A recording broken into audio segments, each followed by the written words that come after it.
We've been on a wild weather roller coaster. This weekend we saw sweltering heat and record highs, and today thunderstorms, lightning, and rain. Snack cake lovers rejoice. Twinkies are back on store shelves nationwide. Finally tonight, more than 1,000 in Chico strapped on their running shoes and stripped off their clothes, all for a good cause. I was out there and I actually saw more of Chico than I ever expected to. I bet you did. A whole lot more. What's going on there, Elizabeth?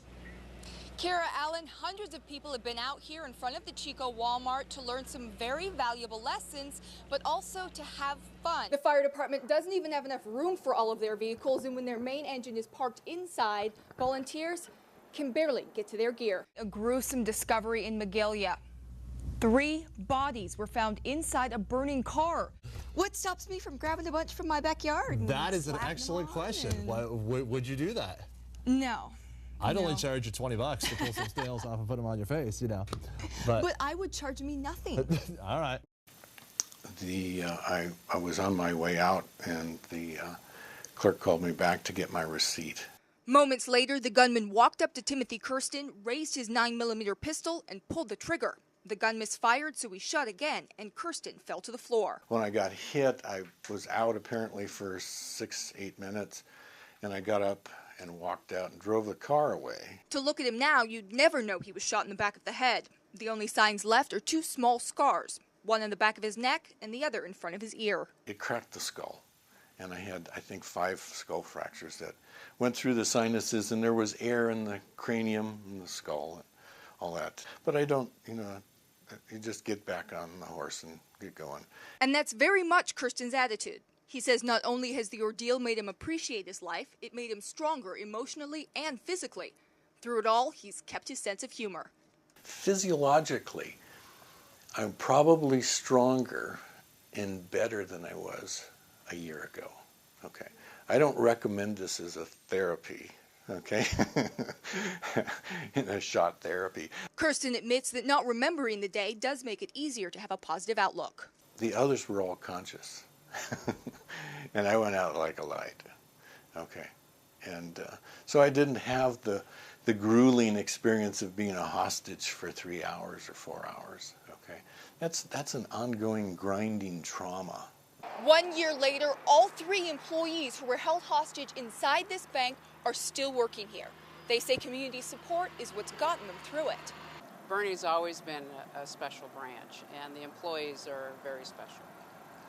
It says a lot about the support that they have from the community. Pretty much everyone involved says they're focusing on the future and trying not to spend too much time looking back at the past and that fateful day. We're feeling very good about, reaching this milestone and moving forward. James Drummond headed to Mount Shasta Ski Park just like he had countless times over the past 25 years.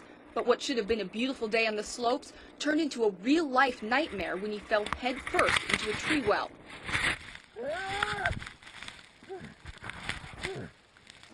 I was positive I was going to die. The young man, Alex, him dying, I knew that this is what the experience involved. Drummond was stuck upside down in as much as 6 feet of snow. His hands were pinned next to his chest. Fortunately, his phone was in his chest pocket, but he almost couldn't reach it. Dug straight down to my pocket. By the time I got down to my pocket, my fingers felt like they were about that fat around. After a terrifying 20 minutes, his wife called. Call the ski park. I'm stuck in a tree well. Give them my phone number. I'm going to die if they don't find me. Are you serious? Call them! Give them my number! She did, and soon after, the ski patrol called him. Hello? And it wasn't just that I knew the mountain, I also knew where I was. It took another 30 minutes before rescuers finally reached him. Snow rumbled really hard and loud, and I heard somebody say, "I found him." I got on my board as soon as they let me have it. Drummond actually snowboarded the rest of the way down the mountain. While he had no trouble getting back on his board, watching the video and sharing his experience was far more difficult. It's hard to watch, but it's a little embarrassing too, because well, I was really scared, you know, and so I'm kind of sharing something that, you know, I don't like to share, but I want to. Good evening and thank you for joining us. I'm Elizabeth Gadley.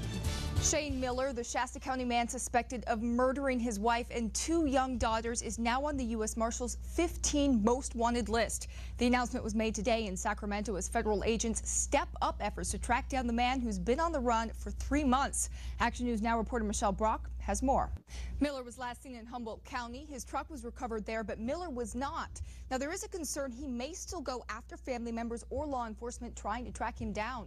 $25,000 reward is being offered for his arrest. The jury in the Mark Duenas murder trial could get the case as early as tomorrow after the defense presented its entire case in just 2 hours. Now, that's in contrast with the 6 days of full testimony the prosecution took. Action News Now reporter Charlene Chang has been following the trial closely and brings us the latest. Closing arguments are set to begin tomorrow morning. Jury deliberations will continue Thursday in the case of a former Butte County Sheriff's deputy charged with arranging to meet up with an underage girl for sex. 28-year-old Earl Clapperidge was arrested in May of last year after a sting operation that involved texts by an undercover officer impersonating a 14-year-old girl. Before the jury began deliberating Monday, Clapperidge took the stand in his own defense, saying he never intended to have sex with the girl, claiming he was gay. Prosecutors refute that, pointing out his marriage and evidence of past sexual encounters with women. Clapperidge faces 4 years in prison if convicted. After a year and a half, a suspect is finally behind bars for breaking into a Chico woman's home and sexually assaulting her. Police arrested 25-year-old Jeremy Scott today for the crime committed in January of last year. Officers say the 20-year-old victim was asleep in bed when Scott allegedly broke in and started assaulting her.